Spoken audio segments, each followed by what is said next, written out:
तो हमारा कितने एक्सरसाइज हो चुकी हैं? 4 स्टार्ट होनी है ना, 13.4। Yes yes sir.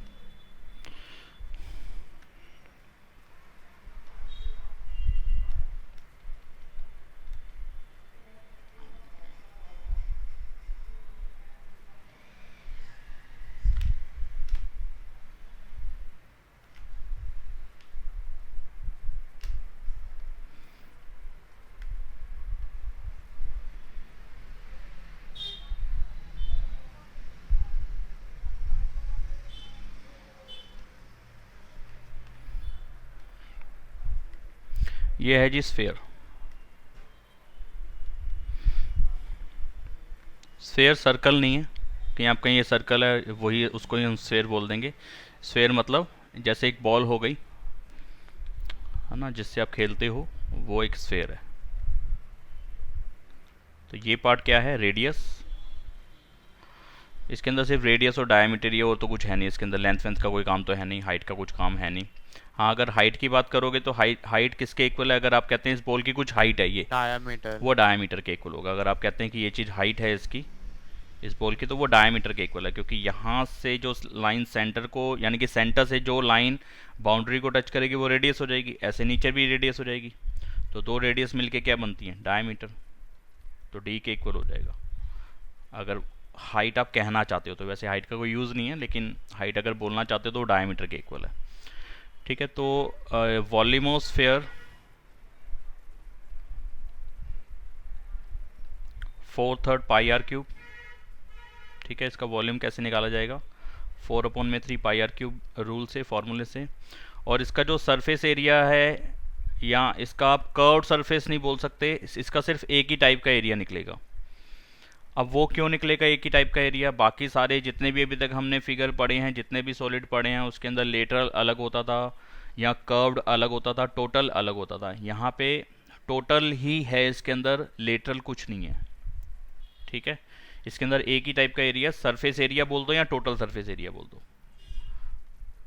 Total surface area because face ही एक है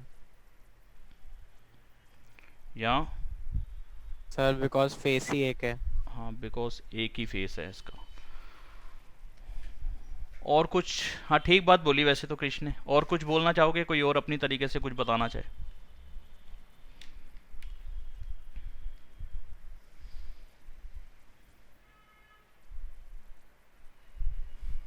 कोई बताना चाहेगा अपने तरीके से, अगर बताना चाहते हो मुझे तो, कि भाई इसका सरफेस एरिया कर्व्ड और टोटल अलग अलग क्यों, वो एक ही क्यों है, अलग अलग नहीं है?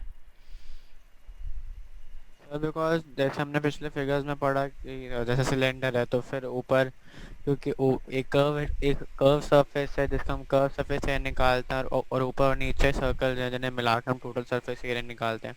यहाँ पर सिर्फ कर्व सरफेस ही है तो फिर एक ही तरीके का सरफेस एरिया निकल सकता हाँ, है। ठीक बात बोली है, सही है, ये चल जाएगा, ये सही बोला है। लेकिन मैं इसको पता कैसे समझाता हूँ? बिल्कुल सही बोला है आपने। वही चीज़ को मैं दूसरे तरीके से बोलूँगा। आपने जो चीज़ बोली है मैं उसको दूसरे तरीके से बोलूँगा वही बात। अब मैं कहना ये चाहता हूँ कि ये एक सिलेंडर है, इस पेन का ये बॉक्स है ये। ठीक है, तो ये मुझे मिल गया, तो मैंने कहा यार ये सिलेंडर तो अच्छा है, बच्चों को बता सकते हैं, समझा सकते हैं। अगर आप इसको ऐसे देखोगे तो ये कुछ और तरीके से दिख रहा है आपको। अगर आप इसको ऐसे देखोगे तो आपको सिर्फ सर्कल दिखेगा। अगर मैं जिस तरीके से आपको ये सिलेंडर दिखा रहा हूँ उसमें सिर्फ आपको सर्कल सर्कल नज़र आ रहा है। जिस तरीके से अब दिखा रहा हूँ सिलेंडर, वो किसी और तरीके का नज़र आ रहा है। ठीक है ना? तो यहाँ पे इसके सरफेस चेंज होते नज़र आ रहे हैं, हमें चेंज होता नज़र आ रहा है। लेकिन अगर एक बॉल को ले लूँ, अब बॉल फिलहाल मेरे पास पड़ी नहीं है, तो आप बॉल को सोच सकते हो कि अगर मैं बॉल दिखाऊँ आपको, जैसे मर्जी घुमाता रहूँ वो एक ही जैसी दिखेगी आपको हर तरफ से। वो ऐसा नहीं दिखेगा कि ऐसे दिखाऊंगा तो कोई लंबी लंबी चीज़ दिखेगी और ऐसे दिखाऊंगा तो कोई आपको सर्कुलर सर्कुलर पार्ट दिखेगा। उसमें हमेशा आपको ऐसे ही गोल गोल सा कुछ ऐसे ही नजर आएगा एक। वो कृष्ण ने बोल दिया कि इसका एक ही सरफेस होता है, इसलिए। ठीक है, वही बात है। बताने का तरीका मेरा कुछ ऐसे है। अगर ये ठीक लगा हो, समझ में आया तो ठीक है। अगर कुछ डाउट लग रहा है तो आप कह सकते हो। बाकी बच्चे जैसे कृष्ण ने बोल दिया, बाकी सबको मालूम है ना कि क्या फ़र्क है इसमें और स्फेयर में और बाकी और अदर सॉलिड के अंदर? Yes sir. ठीक है, तो इसका जो यस सर। सरफेस एरिया होगा वो तो 4 सर्कल के बराबर, यानी कि जो इसमें सर्कुलर पार्ट होगा, यानी कि जो बीच में मैंने एक ये सर्कल सा बनाया है, जिसको मैं येलो करके दिखा देता हूँ। ये भी एक सर्कल ही है। तो इसका जो एरिया होता है वो 4 सर्कल के बराबर होता है, इसके अंदर आने वाले सर्कल के बराबर, यानी कि इस सर्कल के बराबर, यानी कि उसकी रेडियस को लेने के बाद 4 पाई आर स्क्वायर के इक्वल होता है इसका सरफेस एरिया। ठीक है। और अगर एक स्फेयर लूँ और उसको हाफ कर दूँ तो उसको बोलेंगे हेमिस्फेयर। तो मैं आपको ज़रा यहीं पे काम करके कुछ दिखा देता हूँ।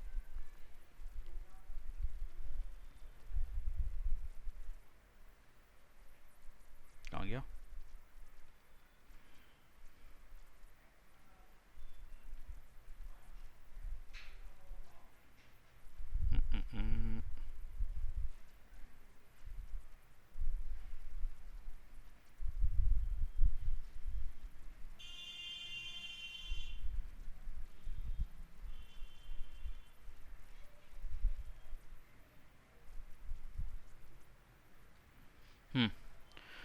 तो ये हो गया स्फेयर का आधा, पहले वाला पूरा स्फेयर था, अब ये उसका आधा हो गया, हाफ हो गया।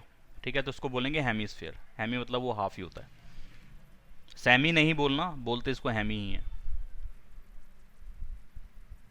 हेमिस्फेयर यानी कि आधा स्फेयर। तो इसमें फॉर्मूले सारे हाफ हाफ करते जाएंगे आप। इसका सरफेस एरिया और कर्व सरफेस एरिया अलग लगेगा। क्यों? क्योंकि जब आपको इस तरीके से देख रहे हो जैसा आपके सामने है इस टाइम स्क्रीन के अंदर, तो ये वाला पार्ट जो बाहर का पार्ट है ना उसको मैं ग्रीन कर देता हूं।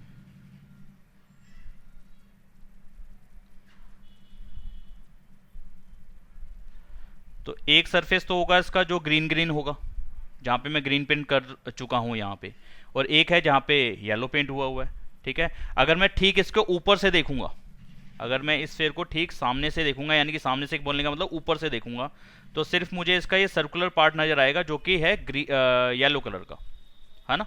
ऊपर से देखूंगा तो ऐसे नजर आएगा, और साइड से देखूंगा तो ऐसे नजर आएगा जैसा इस टाइम दोनों आपको दिख रहा है, ग्रीन भी दिख रहा है और येलो भी दिख रहा है। साइड से देखोगे तो ऐसा नजर आएगा, और ऊपर से देखोगे तो सिर्फ सर्कल सर्कल नजर आएगा। ठीक है। तो यहाँ पे 2 सरफेस नजर आ रहे हैं इसके। तो इसका कर्व सरफेस एरिया, जो इसका वॉल्यूम की बात अगर हम करें, पहले वॉल्यूम अगर आप लिखना चाहते हैं तो वॉल्यूम ऑफ स्फेयर कितना होगा, जो पहले volume of hemisphere, not sphere, hemisphere. Sphere का जो वॉल्यूम है 4/3 पाई आर क्यूब है, तो इसका क्या हो जाएगा, हाफ हो जाएगा, क्योंकि पता चल ही रहा है आपको उसका आधा है। 4/3 पाई आर क्यूब तो उसका होता है पूरे स्फेयर का। हेमी का कितना हो जाएगा, हाफ कर दो इसको, आधा कर दो, तो यानी कि कितना बन जाएगा कैलकुलेशन में 2/3 पाई आर क्यूब। इसका कर्व सरफेस एरिया होगा, जो इसका टोटल सरफेस एरिया था उसका आधा हो जाएगा, यानी कि 4 पाई आर स्क्वायर था, इसका आधा कर दोगे तो 2 पाई आर स्क्वायर। और इसका जो टोटल सरफेस एरिया निकलेगा वो उसमें क्या चीज हो जाएगी, ये तो ग्रीन वाला पार्ट हो गया 2 पाई आर स्क्वायर, और इसके अंदर येलो वाला पार्ट और प्लस कर दो तो टोटल आ जाएगा, यानी कि एक सर्कल का एरिया और ऐड कर दो। 2 पाई आर स्क्वायर 2 सर्कल का एरिया, इसके अंदर एक सर्कल का एरिया और ऐड कर दो, यानी कि येलो वाला पार्ट और ऐड कर दो। ये है ग्रीन वाला पार्ट का एरिया और ये है येलो पार्ट का एरिया, तो दोनों को प्लस कर दोगे तो इस पूरे स्फेयर का एरिया हमें पता चल जाएगा, यानी कि 3 पाई आर स्क्वायर। ठीक है। तो ये छोटे छोटे से फॉर्मूले अपने को ध्यान रखने हैं, बाकी तो एक्सरसाइज तो बहुत आसान है इसकी। हाँ जी, फॉर्मूला वाला पार्ट तो क्लियर हो गया ना, लिख ही लोगे, रट ही लोगे इसको, तो अब इसका और क्या बता सकते हैं इसके अंदर अभी फिलहाल।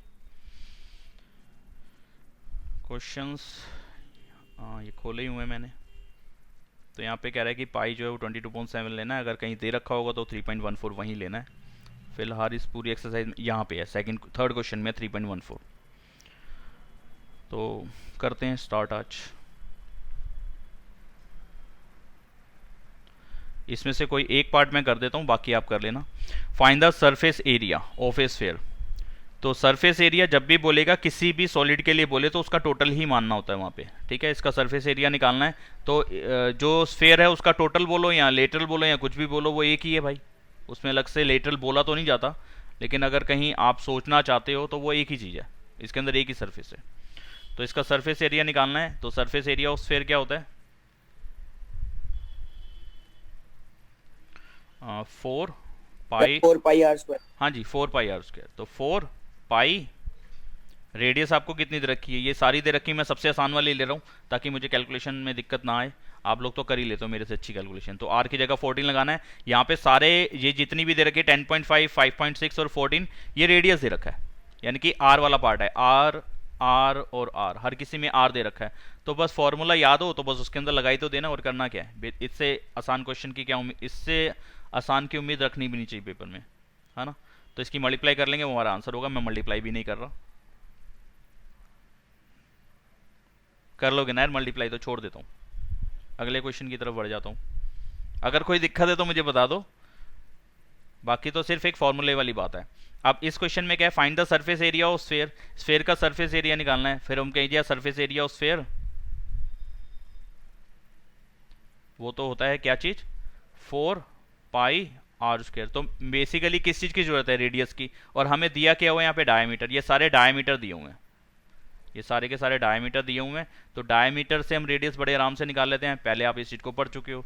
तो अगर डायमीटर 14 है तो रेडियस कितना हो जाएगा, 7, हाफ हो जाएगा। तो मैं इस वाले पार्ट को ही करके दिखा रहा हूँ, फर्स्ट पार्ट को। 4 पाई की जगह 22.7 और रेडियस की जगह 7। तो ये भी कैलकुलेशन आप खुद कर लोगे, मल्टीप्लाई तुम कर लोगे, उतना जितना भी आएगा मल्टीप्लाई करके, इतना सेंटीमीटर स्क्वायर, क्योंकि एरिया निकाल रहे हो ना, तो एरिया याद रखना है, हर किसी के अंदर एरिया यूनिट स्क्वायर में आएगा। तो ये भी हो गया। करके तो नहीं दिखाने ना मुझे कहीं ये पॉइंट वाले में कहीं कोई दिक्कत आ रही है। चलो ये पॉइंट वाला और कर देता हूँ, थर्ड पार्ट। डायमीटर है 3.5 मीटर, रेडियस कितना आ जाएगा, 3.5 को 2 से डिवाइड कर दो, इतना मीटर। अब निकालना है सरफेस एरिया ऑफ स्फीयर, तो वो होता है 4। मैंने स्फीयर नहीं लिखा, अब वो लिख लेना अगर कुछ लग रहा है दिक्कत तो, क्योंकि सरफेस एरिया किसका, उसको टीचर को कैसे पता चलेगा। तो यहाँ पे लिखना है आपने सरफेस एरिया ऑफ स्फीयर, मैंने नहीं लिखा है। 4 पाई आर स्क्वायर, यानी कि 3.5 अपॉन में 2 और 3.5 अपॉन में 2। पॉइंट हटाया, इसके नीचे 0, इसके नीचे 0। अब क्या करें, 4 से इसको काटते हैं तो 5 आता है, और 5 से ये कट जाता है 35 7 पे, और 7 से 7 कट जाता है, थोड़ा सा तो आसान हो गया। अब 2 से इसको काट दिया 11, 2 से इसको काट दिया 10, ये तो बेहद आसान हो गया। 11 अपॉन 10 यानी कि 1.1 मीटर स्क्वायर। ये तो बड़े आराम से कर लोगे तुम लोग। आगे बढ़ जाते हैं, third question. Find the TSA of A hemisphere, radius इतना, क्या करें, करा तो है अभी ऊपर रेडियस वाला जिसमें था। रेडियस दे रखा है 10 सेंटीमीटर, सरफेस एरिया निकालना है, किस चीज का निकालना है, हेमिस्फीयर का। हेमिस्फीयर का, मैं स्फीयर पड़ गया शायद से, हेमिस्फीयर का निकालना है। हेमिस्फीयर का सरफेस एरिया कितना होता है, कितना होता है, 3 पाई आर स्क्वायर।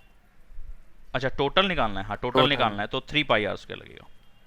3 पाई आर स्क्वायर, 3 पाई की जगह पे 3.14 लेना है। तो इस चीज़ को पेपर में ध्यान रखना कि अगर दिया है तो फिर वही लगाना है आपने।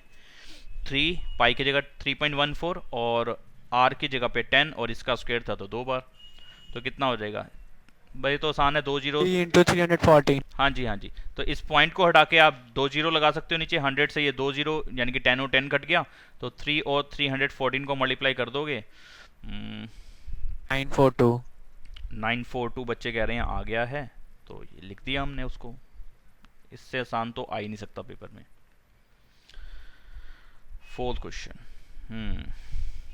अब ये क्वेश्चन शुरू हो रहे हैं जो हमें थोड़े से करने समझने पड़ेंगे थोड़े से। वो क्या कह रहे हैं, यहाँ पे कह रहा है the radius of a spherical balloon increases from 7 centimetre to 14 centimetre as air is being pumped into it.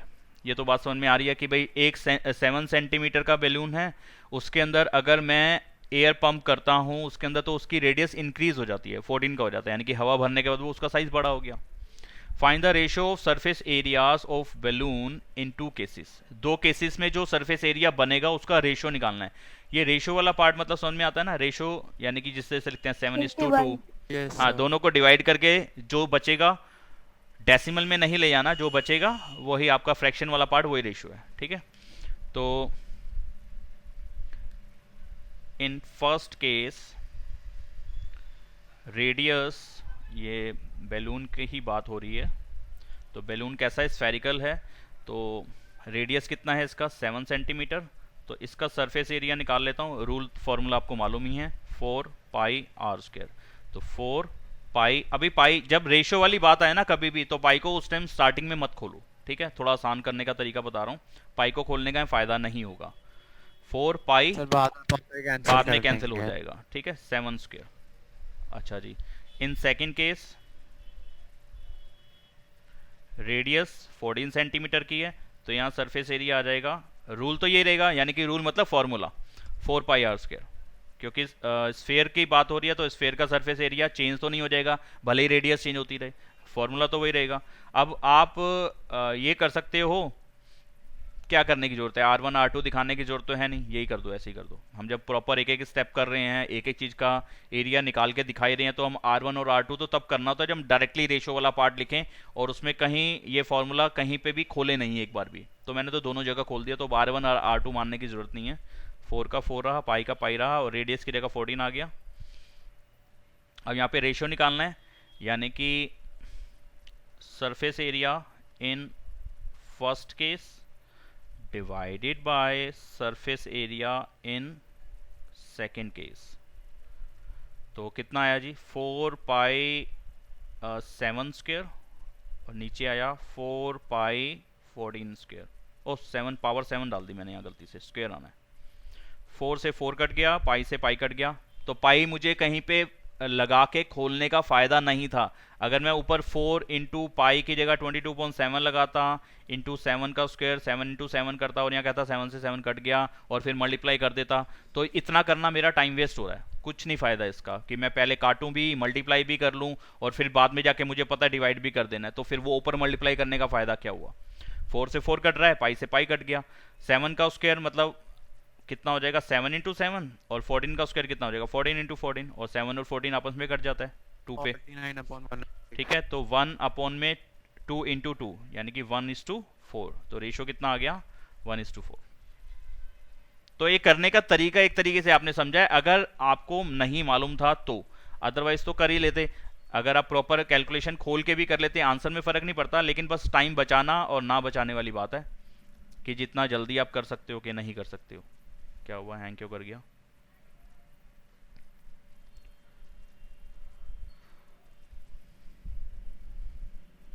अगला क्वेश्चन क्या हुआ यार, चल क्यों नहीं रहा ये?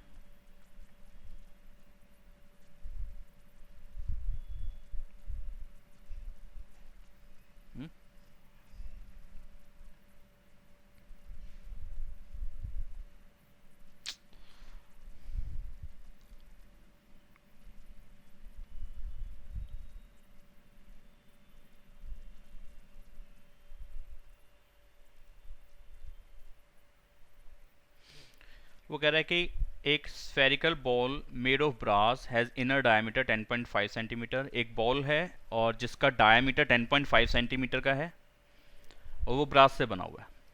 Find the cost of tin plating it on the inside at the rate of 16/100 centimetre square. उसको अंदर की तरफ से टिन प्लेटिंग करनी है। टिन प्लेटिंग का मतलब पता है आप लोग को? टिन प्लेटिंग क्या होती है? सर टिन से उसका कवरिंग कर देना।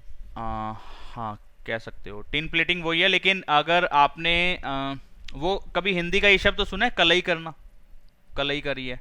No sir. नहीं नो सुना? Sir, no sir. नहीं सुना। वो पुराने ब्रास के बर्तन या पुराने जो बर्तन होते हैं ना, उन पे कलई कराई जाती थी, हमने देखी हुई है अपने टाइम पे, हम जब छोटे थे तुम्हारे जैसे, तो हमने देखे हैं। अब मार्केट में लोकली वो घूमते नहीं है लोग करने वाले, पहले वो जगह जगह पे ना इलाकों इलाकों में घूमते थे और आवाजें मारते थे, कलई करा लो कलई करा लो। वो टिन प्लेटिंग होती थी, वो एक मेटल होता है, वो टिन ही है, यहाँ पे उन्होंने बताई दिया है। वो अलग अलग टाइप के मेटल होते हैं, कोई चांदी का भी कराता है अंदर, ठीक है।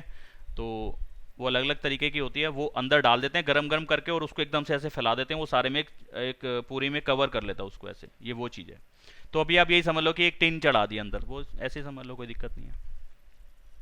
तो find the cost of tin plating it on inside the at the rate of 16/100 centimetre square. तो अंदर की तरफ ही कराने का फायदा होता है, बाहर की तरफ कराने का कोई यूज नहीं बनता, क्योंकि खाना तो अंदर की तरफ पकना है ना, बाहर की तरफ थोड़ा ना पकना है।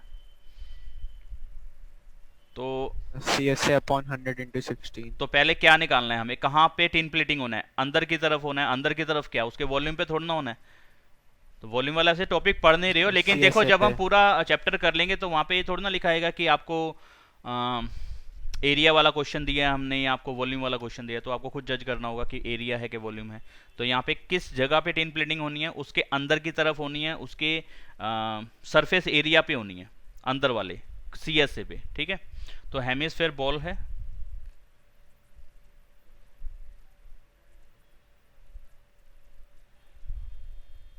तो इसके अंदर की तरफ होना है, ठीक है, यानी कि के सी एस ए पे।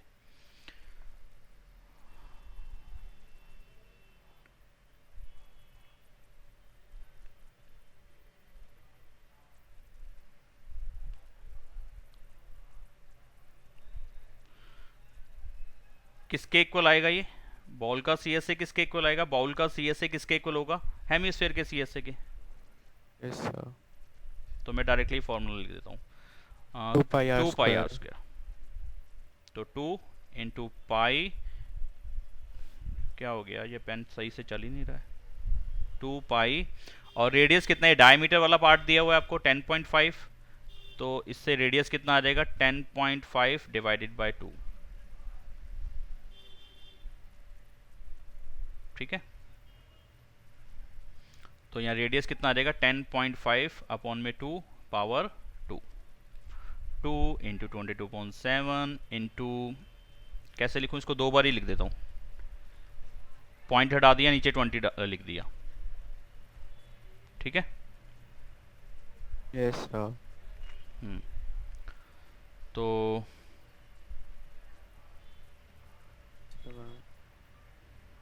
7 से कट गया, अब 2 से ये कट गया 10 पे, और किससे कट जाएगा ये? 5 से कट जाएगा, 15 और 10 कट जाएंगे।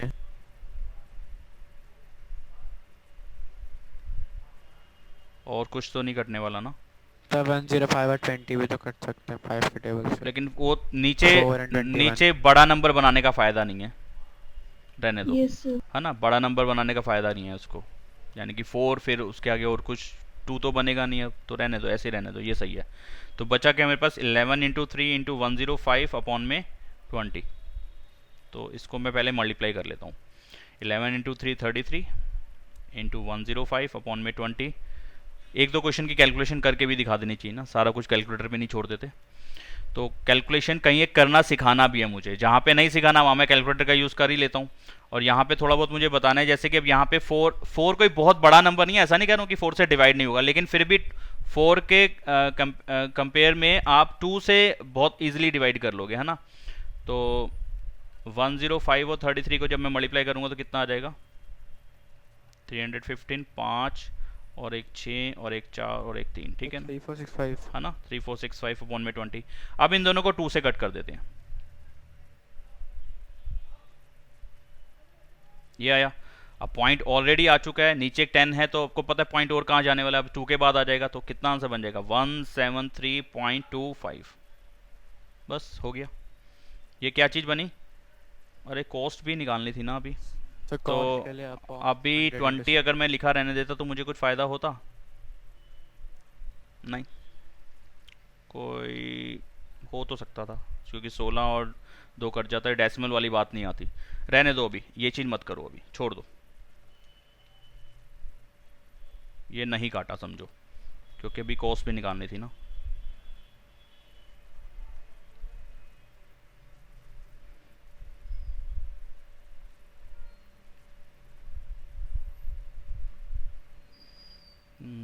पर 100 कितना है सेंटीमीटर स्क्वायर? 16 रुपये। 100 सेंटीमीटर स्क्वायर पे टिन प्लेटिंग करने का जो कॉस्ट है वो 16 रुपये है। तो 1 सेंटीमीटर स्क्वायर पे टिन प्लेटिंग करने का कॉस्ट कितना आ जाएगा? 16/100। और कितने सेंटीमीटर एरिया पे हमें टिन प्लेटिंग कराना है? इतने सेंटीमीटर स्क्वायर एरिया पे, ये वाले पे। तो 3465 अपॉन में 20 सेंटीमीटर स्क्वायर पे टिन प्लेटिंग कराने का जो कॉस्ट आएगा वो कितना आएगा? 16/100 इंटू 3465 अपॉन में 20। यहाँ मैंने वो डेसिमल वाली कैलकुलेशन क्यों हटा दी? क्योंकि इस वाले 2 से ये 16 कट जाएगा, है ना। यहाँ पे 10 हो गया और यहाँ पे 8 आ गया, तो अब डेसिमल वाला कुछ हमारे पास बचा ही नहीं। तो ये सब बातें थोड़ा सा देख के करना, यानी कि जब भी आगे आपको पता है कि कैलकुलेशन और जाननी है, अभी कहीं ना कहीं हमें किसी ना किसी वैल्यू से अभी कहीं ना कहीं मल्टीप्लाई या डिवाइड आगे कहीं कराना है, तो और ये भी समझ में आ रहा है कि ये वैल्यू, ये कैलकुलेशन अभी डेसिमल में आने वाली है, तो इसको डेसिमल में यहीं पे मत करो, आगे ले जाओ। अगर फिर भी आगे जाके भी आनी होगी तो एक ही स्टेप में लास्ट में ही कर देंगे डेसिमल में, लेकिन आगे जाने पे हमारे को समझ में आ गया अरे तो डेसिमल में आया ही कुछ नहीं, तो थोड़ा सा आसान हो जाता है ना। बाकी आपकी चॉइस है, वो डेसिमल में ला के करना है तो आंसर तो गलत नहीं आने वाला। तो ये वाली कैलकुलेशन मैं कैलकुलेटर से कर रहा हूँ, क्योंकि 3465 और 8 की मल्टीप्लाई में कहीं डेसिमल तो आने वाला है नहीं। 3465 इंटू 8, लेकिन आप लोग जब घर पे प्रैक्टिस करोगे तो बिल्कुल कैलकुलेटर से दूर रहोगे, क्योंकि आप लोग ने पेपर देने जाना है, मैंने पेपर देने नहीं जाना। मेरी स्पीड हो ना हो मुझे फ़र्क नहीं पड़ेगा, लेकिन आपकी स्पीड बनी रहनी चाहिए पेपर में, क्योंकि आपके पास लिमिटेड टाइम है। 27720 इतना टाइम नहीं है, ये मल्टीप्लाई करके आया है। 27720 यही था, दोबारा देख लूँ, मैं भूल जाता हूँ बहुत जल्दी। अपॉन में कितना है, 3 जीरो है, 1000 है। तो डेसिमल 3 के बाद लगेगा पीछे से 1 2 3, यानी कि 27.720। अब रुपीज़ और पैसे में ऐसे थोड़ी ना लिख के आते हैं, डेसिमल के बाद 3 वैल्यूज थोड़ी ना लिख के आते हैं, नहीं लिख के आते। तो कितना लिख के आएंगे, 27.72। अगर पूरा प्रॉपर उन्होंने डेसिमल में दे रखा है तो यही होगा, राउंड ऑफ कर रखा है तो 28 रुपये होगा। अब देखना, बताना मुझे क्या आंसर है। सर यही है। चलो फिर ठीक है, आगे बढ़ जाते हैं। तो कोई दिक्कत वाली बात तो नहीं है ना, इसके अंदर समझ में आ गया क्या क्या करना है, कैसे करना है?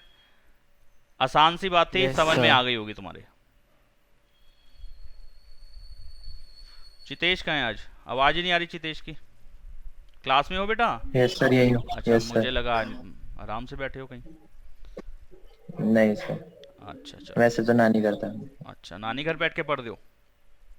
Yes sir. चलो, अब तो नया नेटवर्क लग गया वहाँ पे, बढ़िया स्पीड वाला। Find the radius of a sphere whose surface area is 154 centimetre square. ठीक है, क्या कह रहा है, रेडियस निकालना है स्फीयर का जिसका सरफेस एरिया दे रखा है। तो कोई दिक्कत नहीं है, आपको जो चीज़ अब दे रखी है उसी पे काम करना पड़ेगा। जो चीज़ निकालनी है उस पर डायरेक्टली कैसे काम कर लोगे? तो जो दे रखा है उसी को लिख दो। क्या है भाई, surface area of sphere 154 centimetre square आपने दे दिया। अब मैं क्या कर सकता हूँ, मैं सिर्फ फॉर्मूला लगा सकता हूँ। सरफेस एरिया ऑफ स्फीयर होता है 4 पाई आर स्क्वायर। ठीक है, 4 का 4 रहेगा, पाई की जगह 22.7 आ जाएगा, आर स्क्वायर का आर स्क्वायर रहेगा। अब आर निकालना है, अब समझ में आ रहा है, आर तो निकल आएगा, सिर्फ आर ही वेरिएबल वाला पार्ट, मतलब कि आर ही बचा है, बाकी सब कुछ उधर फेंक दो, इसको उठा के दूसरी साइड पे भेज दो। क्या होगा, रेसिप्रोकल हो जाएगा। R square is equal to 154 into 7/22 into 1/4। ये 11 से कट जाते हैं दोनों, 154 और 22। नहीं तो 2 से काटना है तो वैसे काट लो, कोई दिक्कत नहीं है। फिर 11 से 77 कट गया 7 पे। आर स्क्वायर की वैल्यू आ गई 7 इंटू 7/4। आर की वैल्यू कितनी आएगी, ये स्क्वायर हटाया तो इसका रूट कर देंगे। 7/2 3.5। 7 इंटू 7 यानी कि जिसका पेयर बन गया उसका रूट निकालना बड़ा आसान है, उसमें से एक वैल्यू बाहर कर लो। और 4 का रूट कितना होता है, 2 होता है, ये भी तुम्हें मालूम है, 7/2। तो आर की वैल्यू कितनी आ गई, 7/2। 3.5। ये पता नहीं स्क्रीन पे काम नहीं कर रहा सही से, कुछ कुछ जगह छोड़ के कर चल रहा है। एक सेकेंड,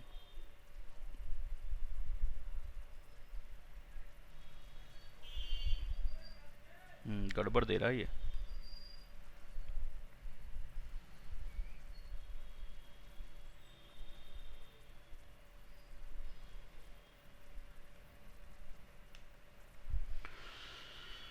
तो रेडियस आ गई 7/2 सेंटीमीटर, क्योंकि ये वाला जो पार्ट था हमें सेंटीमीटर स्क्वायर में दे रखा था, तो ये अपने आप सेंटीमीटर में आएगा। ठीक है, क्योंकि ये सिर्फ अदर वैल्यूज में आ गया, volume unit cube, area unit square, other जो भी चीज़ें निकलेंगी वो सिंगल यूनिट में। तो अदर में आ गया ना रेडियस, वॉल्यूम भी नहीं है, एरिया भी नहीं है, इसलिए सिंगल यूनिट में आएगा। ठीक है, और अब क्या निकालना था आगे, सिर्फ रेडियस निकालना था, हो गया काम।